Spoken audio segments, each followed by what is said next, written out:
So today, got my first LPVO. This is the SIG Sauer Tango MSR 1-6 power, and I have just finished zeroing it at 100 yards. I think I've got it pretty close, so let's see how we do.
We're definitely hitting steel. Welcome back to Sawtooth Tactical. Today I'm very excited because this rifle here has been needing an optic. I stole the red dot off it to put on my AR9 build, and I just got the SIG Sauer Tango MSR 1-6 LPVO. We're gonna do a quick unboxing of this. I'm gonna mount it on the rifle and we'll get it zeroed and take it to the range soon. But first, I want to thank everyone that's subscribed to the channel. We're getting closer and closer to 1,000 subscribers. You guys are amazing. Thank you for liking, commenting, sharing these videos, everything. I really do appreciate it.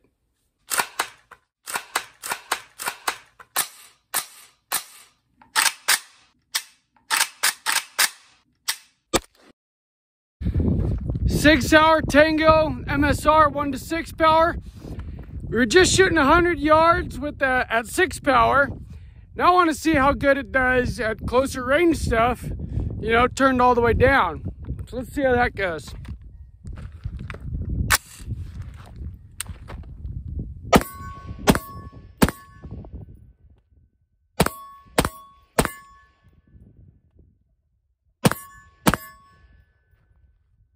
I like it.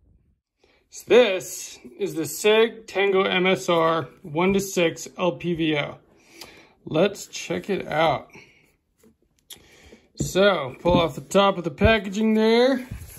And here we have our cantilever mount that comes with it, which makes it quite a good deal. Because generally the mounts themselves can be anywhere between $100 and many hundreds of dollars. And this looks like a very nice quality mount. So we've got the mount, and here is the scope itself. Let's pull this packaging off. Open this thing up. Ooh, that's a pretty optic there. This is my first LPVO, so I'm gonna have some learning to do with it. It's got lens covers. Let's see if we can get it to where you guys can see through it at all. It's not going to be easy. Maybe not. But this should be a very decent scope, especially for the price. It was less than $400, and from doing a lot of research, it seems like it should be a great option. It comes with batteries, mounting tools, manual, sticker, all of that fun stuff. We'll get this mounted on the rifle and go from there. All right, so obviously we've got this thing mounted on the rifle. SIG Tango MSR 1-6 power. This is based on the SIG Tango 6, which is actually an optic used by the military. But it's a little bit more of a budget option. This is about 350 bucks. But for that 350 bucks, you get the 1 to 6 power optic and the mount, which makes it, in my opinion, a very good deal. I did a lot of research before I bought this. I've wanted an LPVO on this rifle for a long time. I've got my other kind of close range ARs here, an 11.5-inch AR pistol, and my AR9 that I just finished building. Video coming soon. Both of those I'm running red dots on. This initially had a red dot when it was my first AR, because I built it as a home defense kind of setup. Now that I've got things that are more appropriate for home defense, this is going to be more of my longer range kind of setup. So because this is my AR with a 16-inch barrel, I decided to steal a red dot off this, put it on my new AR9 build, and get an LPVO so that I could reach out a little farther. And as you've seen from the intro footage, no problem reaching out to 100 yards with this. That's as far out as I've gotten so far. But at 100 yards, that thing was easy. I was ringing steel all day long. Not a problem. But also, with this throw lever here, you can go from 6 power to 1 power and anywhere in between very quickly and engage targets up close. It has lens caps there. I just pulled them both off. And it's very clear glass. I did realize today at the range, I'm going to have to adjust this a little bit, probably farther forward. The eye relief on this is actually very good. Better than I thought it was. And so where I put my eye at the scope, I actually need to be a little bit farther back. I ended up extending my stock here just to have correct eye relief. And one thing about this SIG scope is that the eye relief is very generous, which is nice. This is my first LPVO, so I don't have a whole lot of experience with other LPVOs in general. I've used some longer range scopes, very little. And so this is a whole learning experience for me. But from what I was able to do today, the thing is very effective out to distance and then very easy to switch to up close very quickly. I was able to engage targets at 100 yards without a problem, and also targets at 15 to 20 yards also just as easily and almost just as fast as I can do with a red dot. Not quite as quickly, but just about. And with more experience and more time on it, I'm sure it'll get faster and faster. The glass on this thing for a sub $400 optic is very clear. I'm gonna see if you guys can get any kind of it's gonna be really hard here. Just see if you can see through it at all. But the glass is very good. I'm impressed with it so far. And I did look at a number of other scopes before I bought this one. I wanted to make sure that I was making a good choice and spending my money in a way that was going to be effective for me. So, there are lots of LPVOs, and the range and price can be anywhere from sub $300 to many thousands of dollars. This one was about $350, and I have been impressed with SIG optics already. I run a couple of their red dots. I've used some of their pistol red dots, and they're really good, especially for the price. And I also, my new EDC is a SIG P365. I like SIG, they do great stuff, and I'm very happy with this optic. We're gonna go up close real quick and show you some of the details. This thing is a second focal plane LPVO. LPVO meaning low power variable optic. Variable meaning that you can switch anywhere from 1 power all the way up to 6 power and anywhere in between. Low power meaning, 1 to 6, not something like 6 to 24 or something where you're reaching out to real distance. So let's go up close. I'm going to show you a little bit about it and see how we like it. So the great thing about an LPVO is you can turn it all the way down and it almost works like a red dot. or you can turn it all the way up and get pretty far out there. We're gonna do a little more short, and then we'll go a little more long.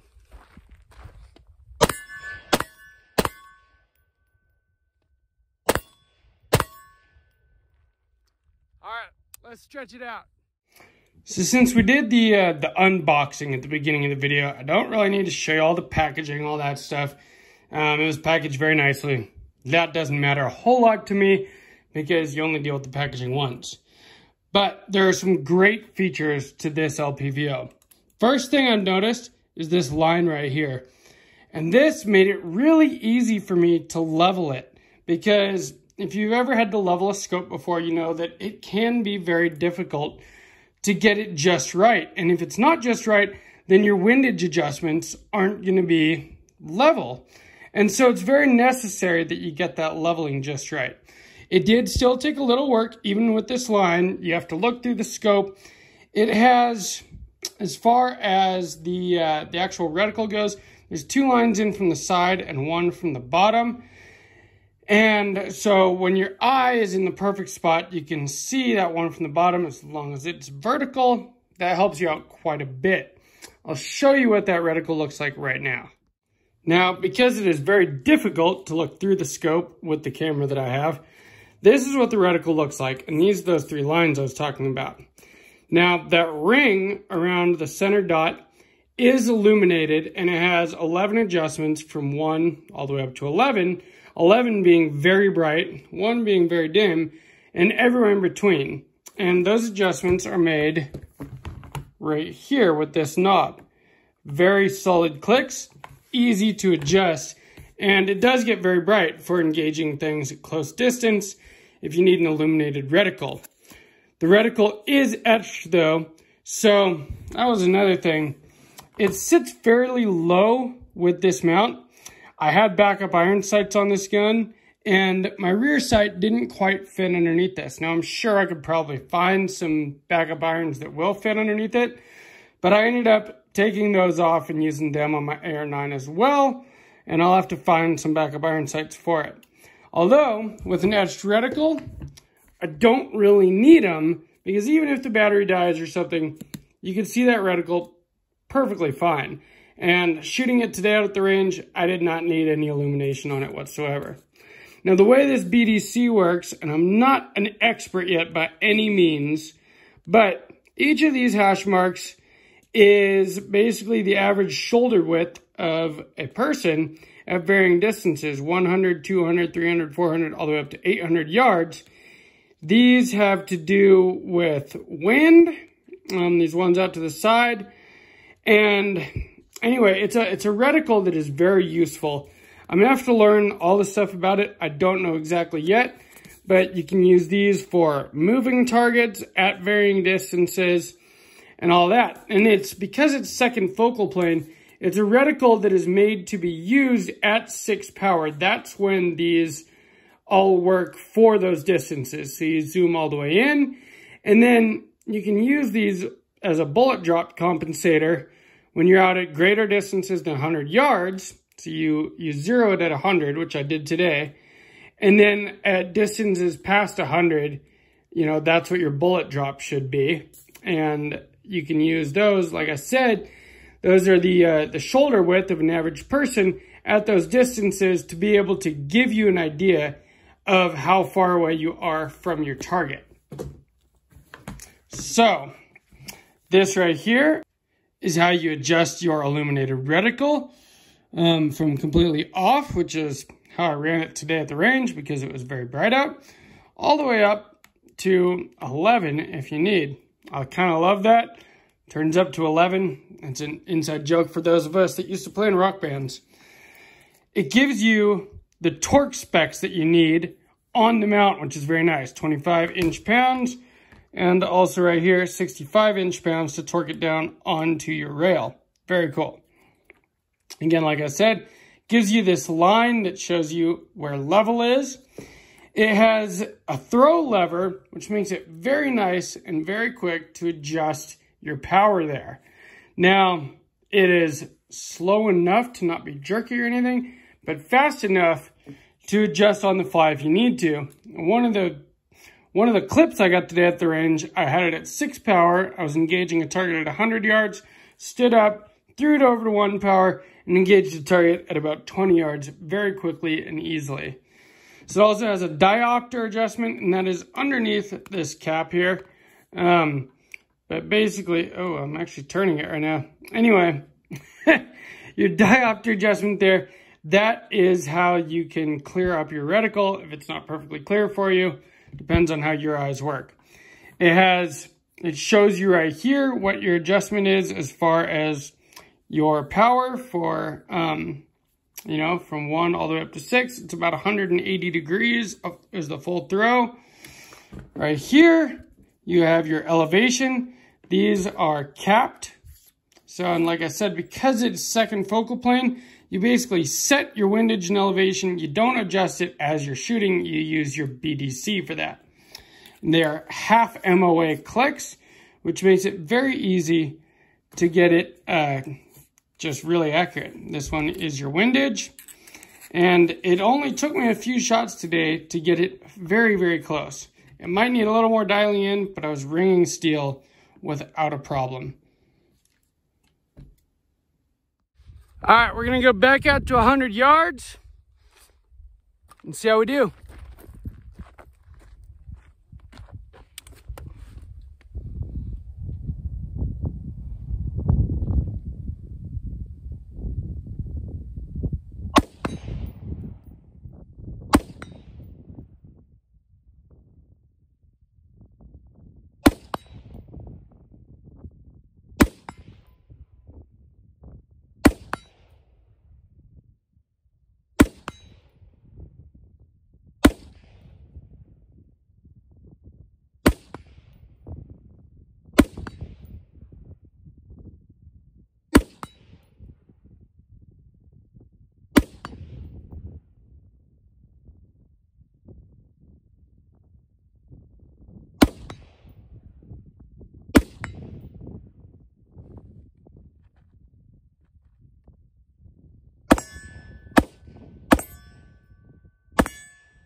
And that's the great thing. You can go from long to short really quick and easy.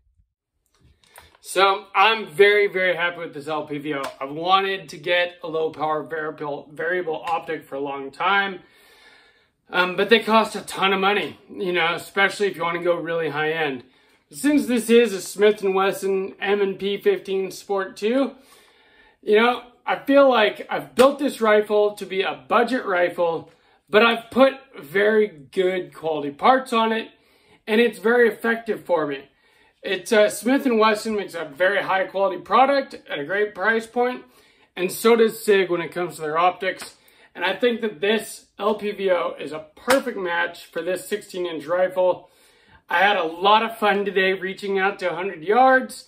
I can't wait to go farther and farther than that and get this thing dialed in a little bit more, and I'm sure I'll be able to do that just fine.